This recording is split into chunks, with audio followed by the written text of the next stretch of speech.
Nunca fui homem de ir ao cemitério por saudade. A morte, para mim, era apenas uma lembrança triste da saudade, como um livro fechado numa estante que ninguém mais toca. Enterrei meus pais há muitos anos. Chorei, fiquei arrasado. Depois, voltei à vida, à minha vida, aquela feita de reuniões, números, decisões e uma solidão que ninguém ousava notar. Mas naquela terça-feira cinzenta, algo dentro de mim quis parar o carro no portão do cemitério. Murilo, meu motorista, achou estranho, mas não questionou. Vai querer que eu espere aqui fora, doutor Leonardo? Perguntou, tentando esconder a surpresa. Assenti com um gesto curto. Queria silêncio. Os passos entre as lápides soavam mais altos do que eu lembrava. O mármore frio, as flores secas, os nomes esculpidos com datas partidas. Tudo ali parecia me encarar. Mas não era por meus pais que eu estava ali. Eu ainda não sabia o porquê. Só fui. Como quem obedece a um chamado mudo, foi quando a vi, ajoelhada, diante de uma sepultura simples. Uma jovem de cabelos presos num coque improvisado limpava a pedra com um lenço e ajeitava flores frescas com delicadeza quase ritualística. Tinha um vestido azul claro, amarrotado nas laterais, e mãos finas que tremiam levemente. Os olhos não choravam, mas havia uma firmeza estranha ali. Uma devoção. Fiquei alguns metros atrás, fingindo ler os nomes das lápides próximas, mas meus olhos insistiam nela. Quem era aquela mulher? Por que sua presença me parecia tão diferente? Ela não chorava alto nem fazia drama, como tantas outras que vi na minha vida tentando chamar a atenção de homens como eu. Ela não sabia que estava sendo observada. E foi exatamente isso que me prendeu. No dia seguinte, voltei. E no outro também. Sempre no mesmo horário, ela estava lá. Sempre no mesmo lugar, com a mesma flor, uma margarida branca. Ajoelhava-se, murmurava algo, tocava a lápide como quem faz carinho em alguém vivo e ia embora, sem celular na mão, sem maquiagem, sem pressa. Uma tarde, cheguei antes. Sentei-me num banco próximo e fingi estar concentrado em um livro qualquer. Quando ela passou, percebi que andava com um certo cansaço nos ombros. Como se carregasse o mundo nas costas, mas se recusasse a largar. Ela me olhou rapidamente, depois abaixou a cabeça. Eu, um homem acostumado a ser reconhecido por onde passava, me senti invisível.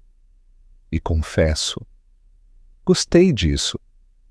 Na quarta visita, tive coragem de olhar o nome na lápide. Olívia Soares, amada avó, eterna luz.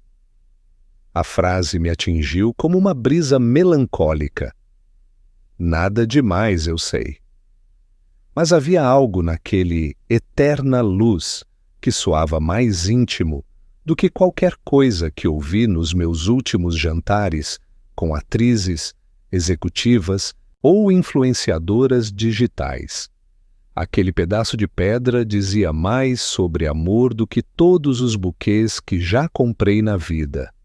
A jovem chegou minutos depois. Assustada ao me ver tão próximo do túmulo, hesitou. Olhou para mim, depois para a lápide, como se eu tivesse invadido um espaço sagrado. Pedi desculpas com um aceno de cabeça e me afastei discretamente. Ela nem respondeu.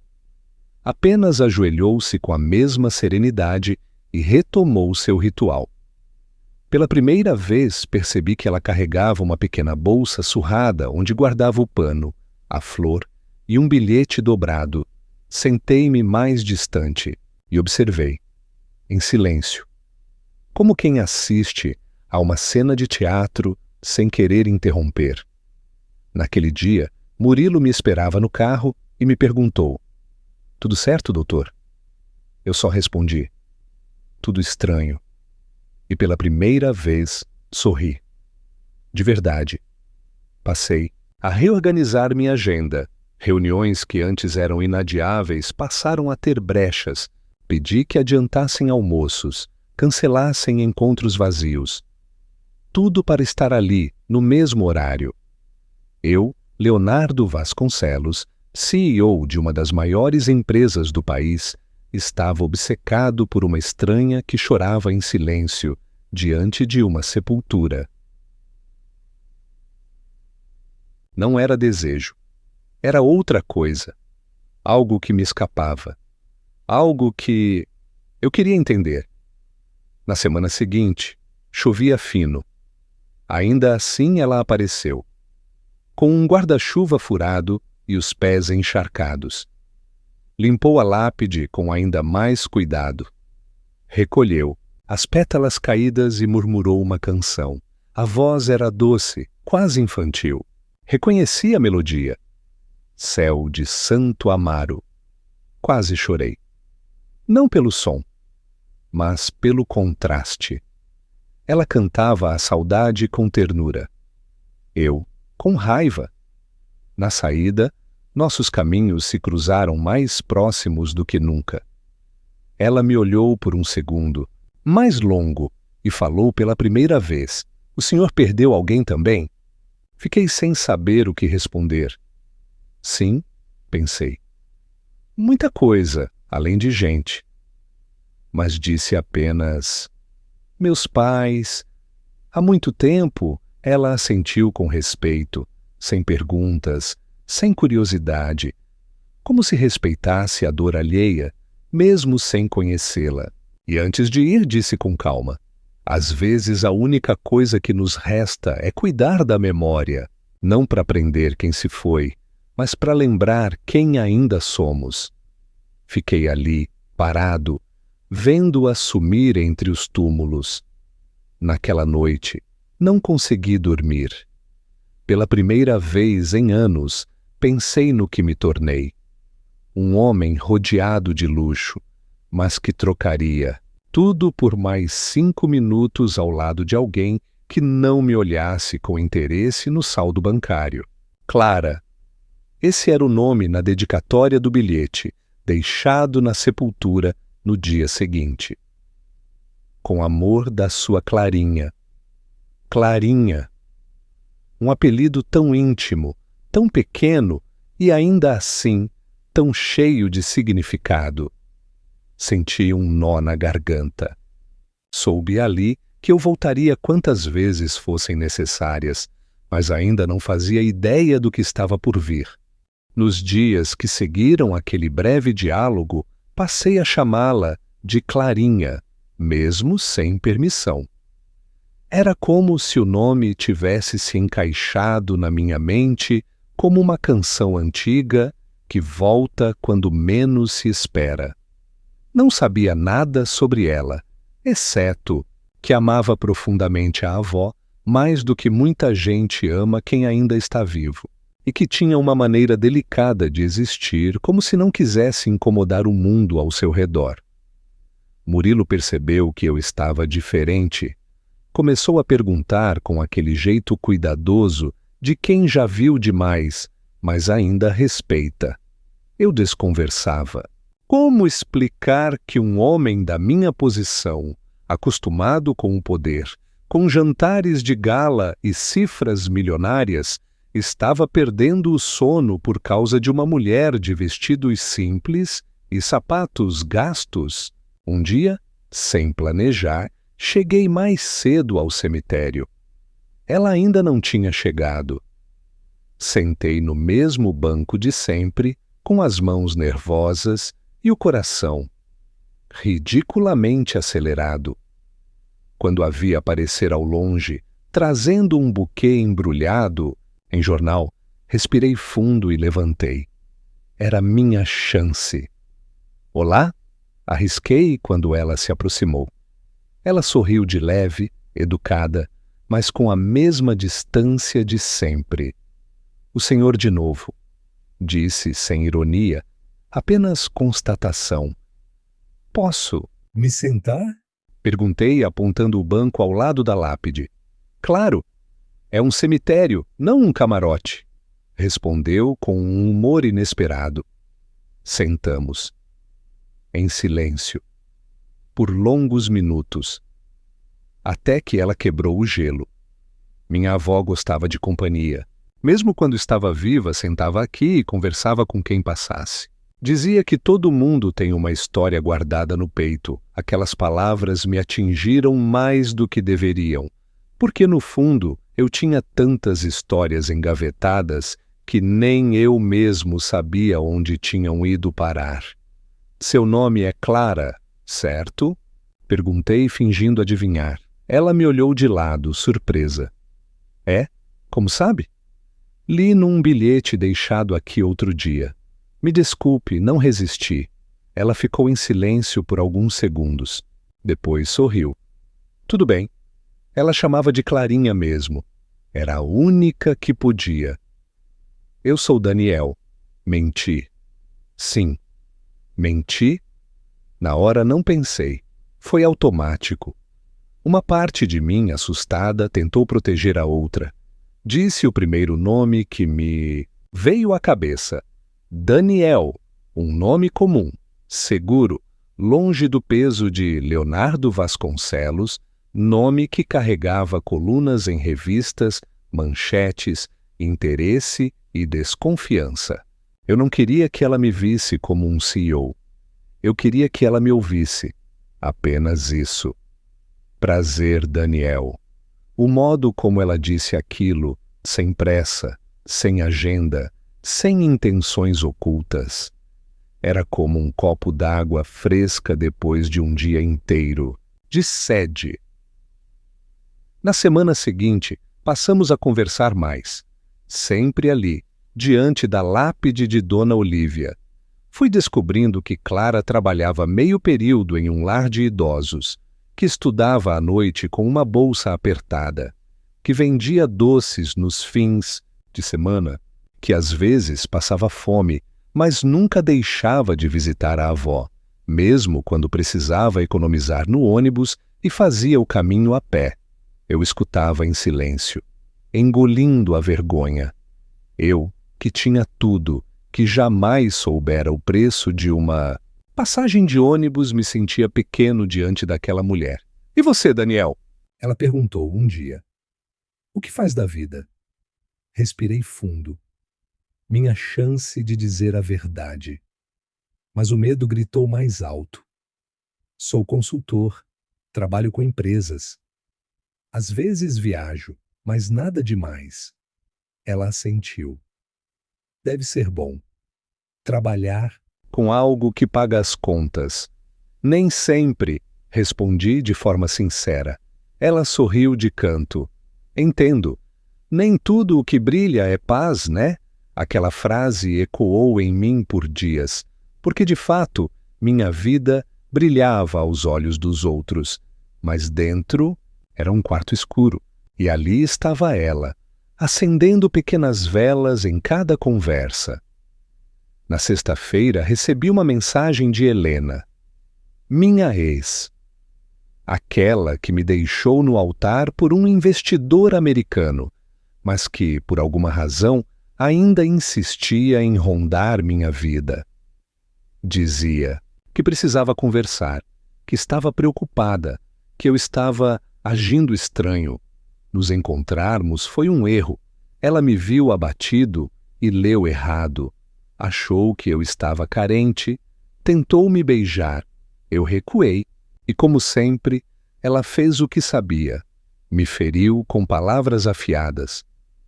Vai me dizer que se apaixonou por alguma garçonete de esquina? Por uma dessas mocinhas que não sabem nem pronunciar seu sobrenome? Não respondi. Mas por dentro, soube. Sim, era exatamente isso, e foi ali que Helena decidiu investigar. Ela sempre teve o dom de transformar amor em ameaça. 2 dias depois, Clara apareceu com um semblante cansado. Disse que havia tido problemas no lar de idosos. Que uma mulher apareceu por lá fazendo perguntas, deixando insinuações. Uma tal de Helena, ela comentou, sem saber o peso daquilo em mim. Disse que conhecia alguém que eu frequentava o cemitério com... Mas não entendi direito. Estava agressiva, meus dedos se fecharam em punhos. A vergonha me dominou. Ela já estava rondando, já começava a envenenar. Você está bem? Perguntei. Eu sempre fico. Já estou acostumada. A forma como ela disse aquilo me feriu mais do que qualquer soco. Porque ninguém deveria se acostumar a ser ferido, a ser invadido, a ter sua vida desmontada por quem acha que pode tudo. Ali, percebi que minha mentira inicial, mesmo sendo por proteção, estava prestes a desmoronar. E junto com ela, talvez, a única coisa verdadeira que me restava.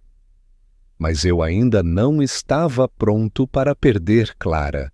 Então, mantive o personagem.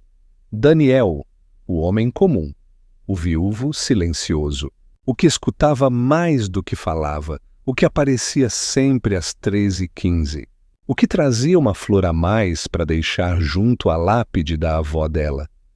Eu sabia que estava cavando um buraco. Mas, pela primeira vez, não me importava com o risco, porque estar com ela era o único momento em que eu me sentia inteiro e foi exatamente por isso que, mesmo diante do medo, continuei mentindo e rezando em silêncio para que ela nunca descobrisse. A mentira que parecia inofensiva começou a me queimar por dentro. No começo, eu dizia a mim mesmo que era só uma proteção, que ela não entenderia, que me julgaria como todas as outras. Mas, à medida que os dias passavam e Clara me falava da vida com tanta verdade, aquela máscara chamada Daniel começou a pesar mais do que eu suportava. Ela me confiava detalhes íntimos, a infância com a avó, o abandono do pai, as noites em claro estudando enquanto o estômago doía de fome. Nunca se vitimizava, mas seus olhos falavam tudo. Ela era forte, mas não invencível. E cada vez que sorria para mim como se eu fosse parte da paz que ela procurava, meu peito se apertava. Um sábado à tarde, decidi procurá-la no lar de idosos. Queria vê-la fora do cemitério. Queria saber como era o mundo dela de verdade, além das flores e da lápide. Murilo me levou até o endereço e eu pedi que me deixasse na esquina. Não queria chegar com carro preto e motorista. Queria chegar simples, invisível. O lugar era modesto, mas limpo. Um portão de ferro enferrujado, um jardim com margaridas mal cuidadas. Ouvi vozes lá dentro, algumas risadas, e entre elas, a dela. Clara estava sentada num banco com uma senhora de cabelos brancos, lendo em voz alta com ternura e paciência. Eu fiquei parado, observando da calçada. E ali, naquele instante, eu soube. Estava completamente apaixonado por ela. Mas também ali vi a sombra de Helena surgir. Ela desceu de um carro importado, óculos escuros, perfume exagerado. Chegou com pressa, como se tivesse um troféu para conquistar. Antes que eu pudesse impedi-la, já estava lá dentro, usando minha autoridade como ex-noiva para se apresentar como amiga da família Vasconcelos. Vi tudo de longe, como quem assiste à própria tragédia. Helena espalhou insinuações, deixou claro que alguém muito poderoso estava se envolvendo com Clara, mas que ela não fazia parte daquele mundo. Disse isso em tom de ameaça disfarçada de gentileza. Clara ouviu em silêncio, com os olhos confusos, as mãos apertando, o livro com força. Não entrei, não consegui. Voltei para o carro com um nó na garganta. E ali, sozinho no banco de trás, senti a vergonha me invadir. Eu, o grande Leonardo Vasconcelos, tinha deixado outra mulher me representar. E o pior, Clara ainda achava que eu era só o Daniel. Na manhã seguinte, voltei ao cemitério, como sempre. Mas Clara não apareceu. Esperei por horas. Nada. No dia seguinte, fui ao lar. Ela também não estava. As cuidadoras disseram que havia pedido licença de 3 dias. Meu coração disparou. Na terceira manhã sem notícias, finalmente a vi entrando no cemitério. O andar era firme, mas o rosto tinha mudado. Algo nela havia se fechado. Como uma flor que se dobra com o vento. Me aproximei devagar. Clara, murmurei. Ela me olhou, sem sorriso. Seu nome não é Daniel, é? Disse direta. Chão sumiu sob meus pés. Clara, eu posso explicar. Já explicou. O silêncio foi a explicação mais clara que eu já recebi. Ela colocou a flor no túmulo da avó, com calma.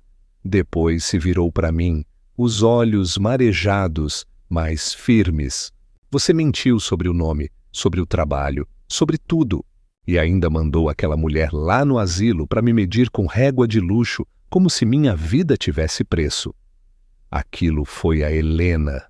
Eu nunca autorizei aquilo. Mas você permitiu que ela rondasse, porque no fundo ainda vive naquele mundo. Um mundo onde mulheres como eu são só um capricho temporário. Ela virou-se para ir embora. Fui atrás. Me escuta, por favor. Eu errei, sim. Errei ao mentir.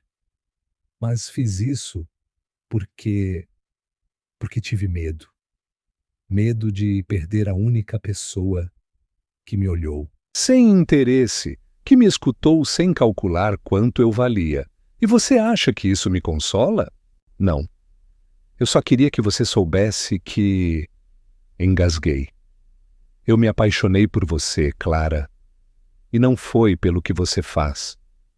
Foi pelo que você é. Ela respirou fundo. O olhar já não era mais duro.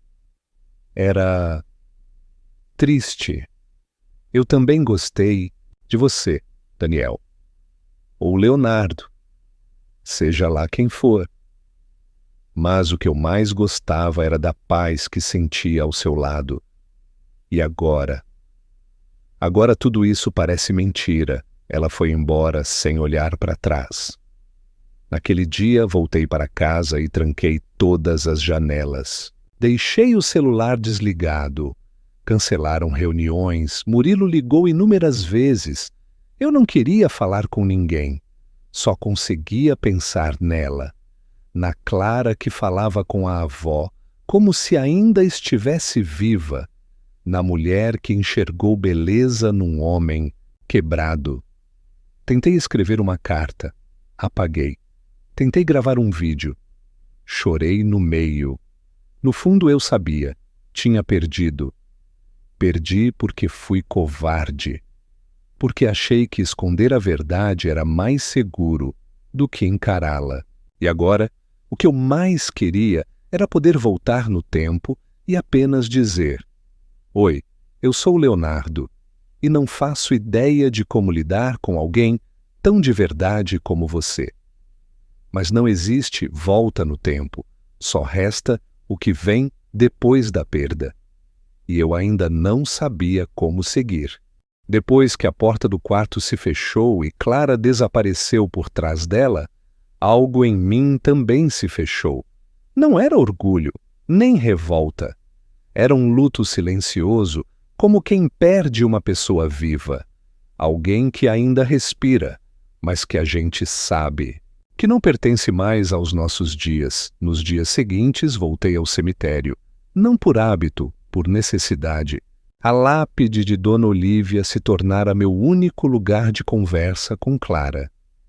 Eu me sentava no banco, observava o vento arrastar folhas entre os túmulos e falava baixo, como se ela pudesse me ouvir de algum lugar. Não era uma oração, era quase um pedido de perdão murmurado, como criança que sabe que errou, mas não sabe consertar. Deixava sempre uma margarida branca, do mesmo jeito que ela fazia. Colocava o bilhete junto, escrito à mão, com minha letra imperfeita. Às vezes dizia apenas, voltei. Outras vezes, sinto sua falta. Nunca assinava. Mas não precisava. Ela saberia. Na primeira semana, nada mudou. Na segunda, percebi que os bilhetes sumiam. Alguém os pegava. E um deles, o que dizia, mesmo sem você, ainda espero, reapareceu 2 dias depois, dobrado e com uma pequena flor seca amarrada com barbante. Eu segurei aquele recado com as mãos tremendo. Era pouco, mas era tudo. Clara não voltara a falar comigo, mas ler aquilo me mostrou que ela ainda estava ali, que talvez ela não tivesse me perdoado, mas ainda lembrava. Murilo, preocupado, tentou me fazer retomar a vida. O trabalho acumulava, os clientes questionavam minha ausência. Eu me recusava a ir ao escritório. Pedi demissão do conselho da holding temporariamente e deixei que os diretores seguissem sozinhos. Pela primeira vez, escolhi parar o mundo para ouvir o que o silêncio gritava dentro de mim. Numa manhã, pedi que Murilo me levasse ao lar viver bem. Não queria vê-la, não ainda, só queria fazer algo, qualquer coisa. O lugar precisava de reformas, a lavanderia era antiga, os colchões, gastos. Pedi ao diretor que listasse tudo o que fosse necessário. Ofereci a reforma completa, de forma anônima. O único pedido, que colocassem uma plaquinha no jardim com o nome Dona Olívia Soares, Eterna Luz. Na semana seguinte, levei pessoalmente os novos jogos de cama. Vi Clara de longe. Estava sentada com uma senhora, penteando seus cabelos finos com paciência infinita. Sorri sozinho. Aquela mulher tinha uma luz nos dedos e uma força no silêncio. Vi que ela notou minha presença. Seus olhos encontraram os meus por um breve segundo, mas logo voltou ao que fazia. Como quem diz, vi você, mas ainda não posso. Voltei ao cemitério. Continuei escrevendo. Hoje vi seu sorriso, e ele ainda acende as partes que apaguei de mim. Os bilhetes começaram a desaparecer com mais frequência. Clara os lia. Sabia. Sentia. E eu me agarrava a isso como quem se prende a uma esperança frágil, mas viva. Uma tarde, ao chegar, encontrei algo diferente. Em cima da lápide havia um bilhete. Mas não era meu. Era dela. Escrito com aquela letra, firme e simples, dizia: a saudade é minha companheira, mas às vezes ela dói mais quando sei que é recíproca. Aquilo me desmontou. Sentei ali mesmo, sem pensar. E chorei, sem vergonha, sem contenção. Chorei por tudo que fui, pelo homem que fingiu ser outro, pelo medo que me impediu de confiar, e por ter jogado fora o que talvez fosse o único amor verdadeiro da minha vida. No dia seguinte, voltei ao lar. Desta vez, sem avisar ninguém, entrei como um visitante comum. Levei bolos, livros, fraldas geriátricas. Fui recebido com surpresa. Clara não estava. Uma das funcionárias disse que ela havia saído para levar medicamentos a uma senhora doente. Perguntei se poderia deixar algo pessoalmente com ela mais tarde, e pela primeira vez me deram acesso ao quarto de Clara. Era pequeno, mas organizado. Tinha um vasinho de flores na janela e uma estante de livros usados. Em cima da cômoda, ao lado de uma moldura com a foto de Dona Olívia, estava o bilhete que escrevi na última semana. Dobrado com cuidado. Preservado. Tirei do bolso um envelope. Dentro, coloquei a cópia do documento que doava legalmente à reforma, completa do lar, e incluía um espaço novo, a sala de leitura Olívia Soares.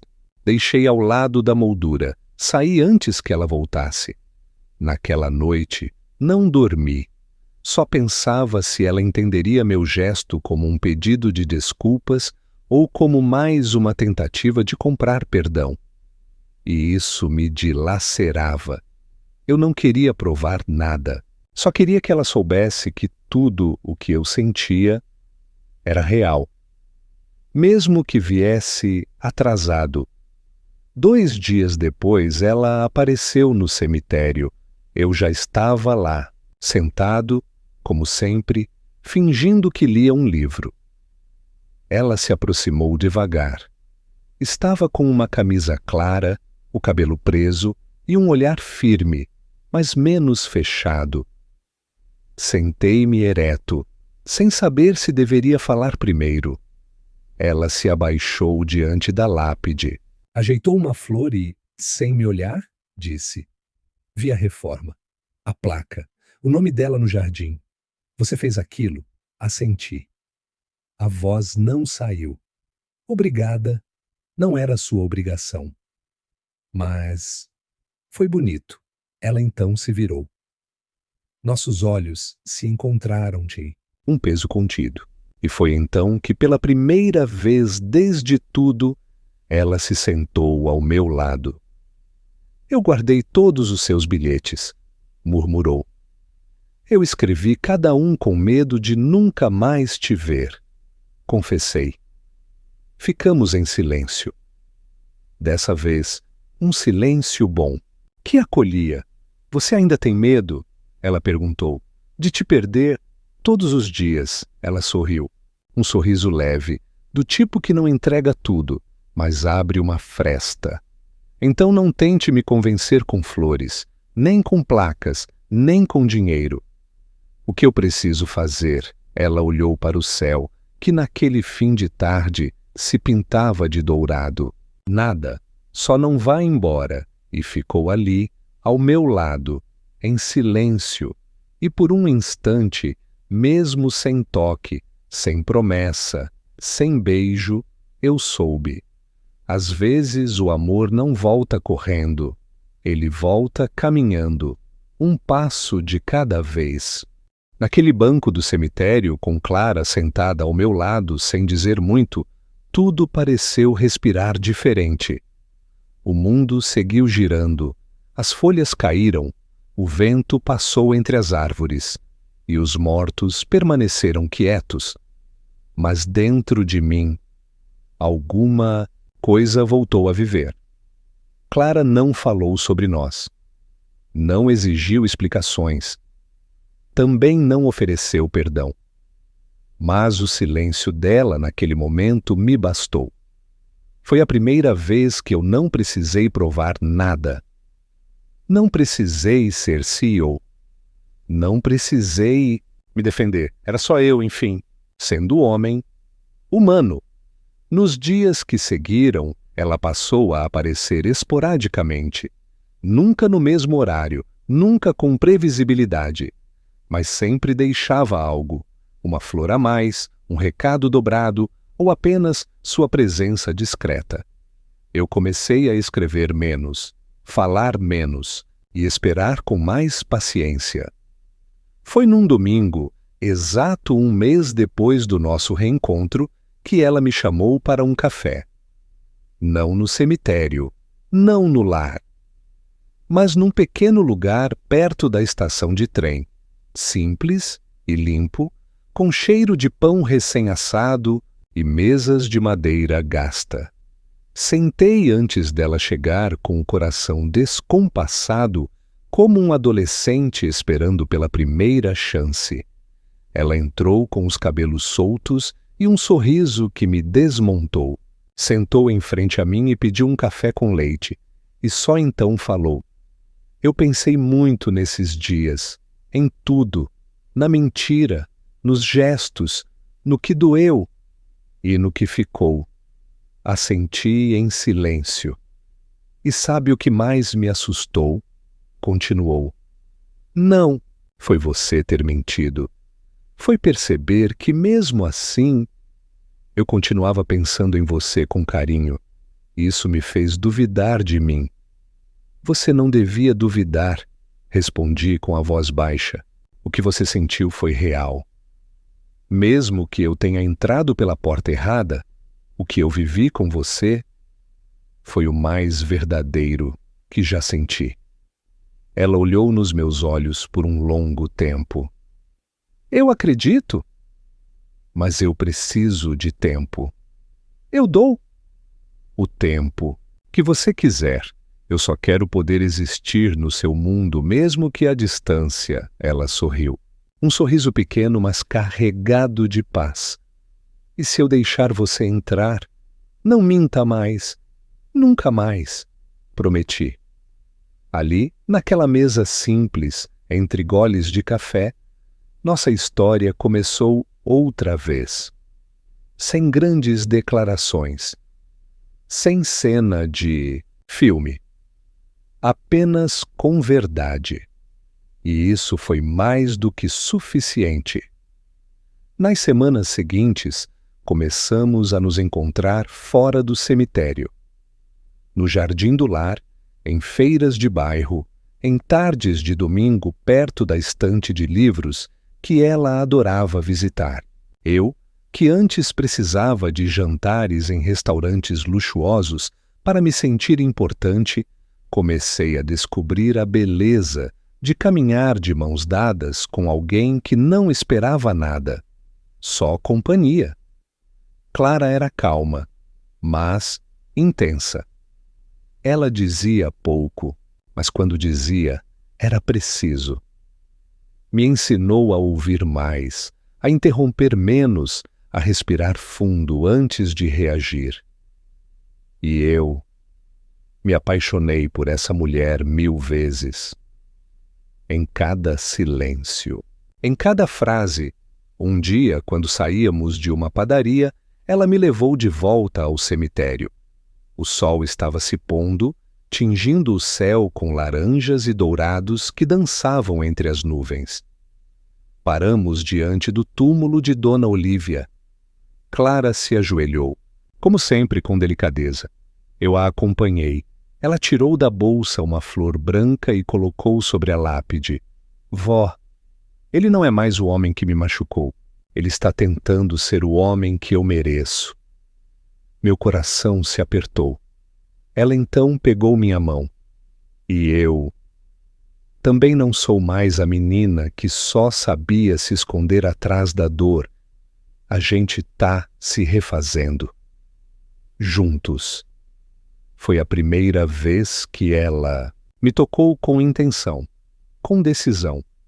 E eu entendi, ali, que estávamos prontos. Na semana seguinte, organizei um evento simples no lar. A reinauguração da nova ala de leitura, a Sala Dona Olívia Soares.